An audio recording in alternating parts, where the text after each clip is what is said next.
శ్రీ మల్లు బట్టి విక్రమార్క గారు.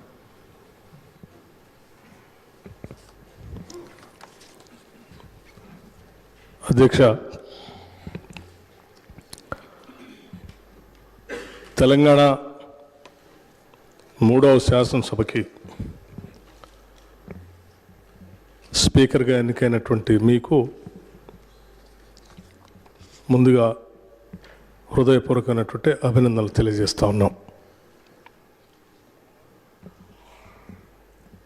ప్రజాస్వామ్య స్ఫూర్తిని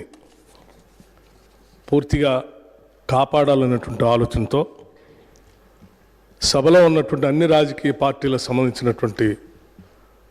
ఫ్లోర్ లీడర్స్ అందరూ కూడా మీ ఎన్నికని ఏకగ్రీవంగా చేసినందుకు ఈ ప్రజాస్వామ్య అత్యున్నతమైనటువంటి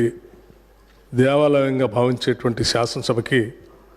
మీ ఎన్నిక తప్పనిసరిగా వన్నె తెచ్చిందని నేను భావిస్తూ ఉన్నాను. మీరు వెనకబడినటువంటి ప్రాంతం నుంచి కాకుండా సమాజంలో ఉన్నటువంటి అత్యంత పేదవాళ్ళ సమస్యలన్నీ తెలిసినటువంటి వ్యక్తిగా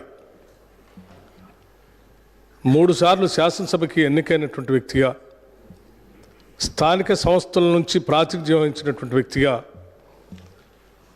మీ శాసనసభ స్థానం తప్పనిసరిగా ఈ సభలో ప్రజల సమస్యలపైన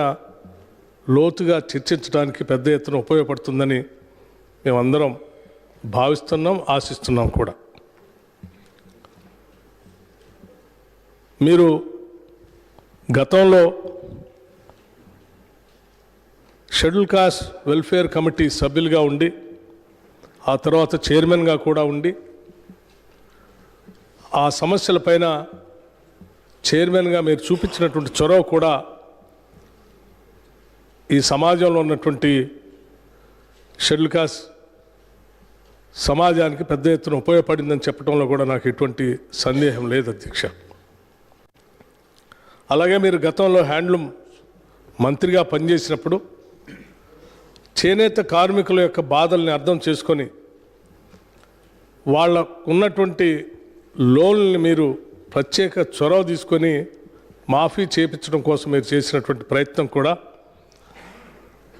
ఈ సమాజంలో ఇబ్బందుల్లో ఉన్నటువంటి ప్రజలపైన మీకున్నటువంటి మనసుకి స్పష్టంగా అర్థం పడుతూ ఉంది. మీలాంటి వ్యక్తులు ఈ శాసనసభ స్థానానికి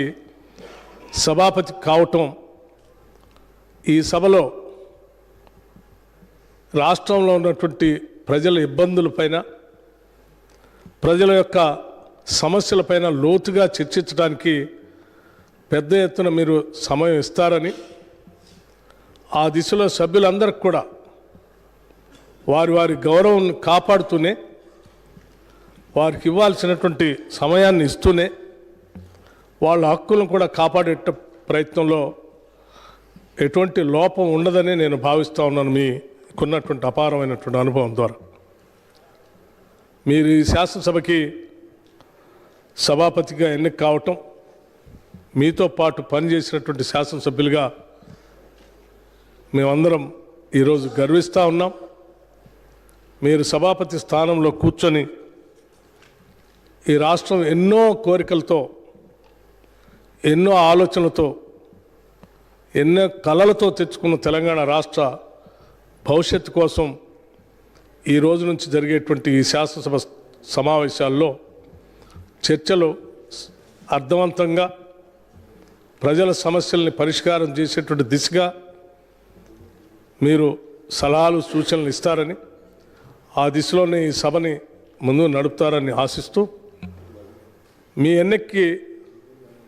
సహకరించినటువంటి అన్ని రాజకీయ పార్టీల ఫ్లోర్ లీడర్స్ అందరికి కూడా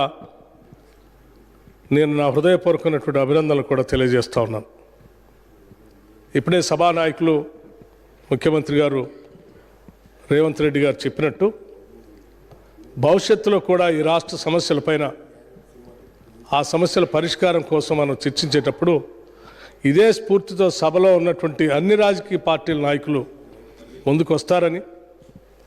ఈ రాష్ట్ర సర్వతోముఖ అభివృద్ధి కోసం మనం అందరం కలిసి పెద్ద ఎత్తున పనిచేద్దామని చెప్పి ఈ సందర్భంగా మీ ద్వారా సభలో ఉన్నటువంటి వారందరికీ కూడా విజ్ఞప్తి చేస్తూ మరొక్కసారి నా హృదయపూర్వకమైనటువంటి అభినందనలు మీకు తెలియజేస్తూ కూర్చుంటాం అధ్యక్ష.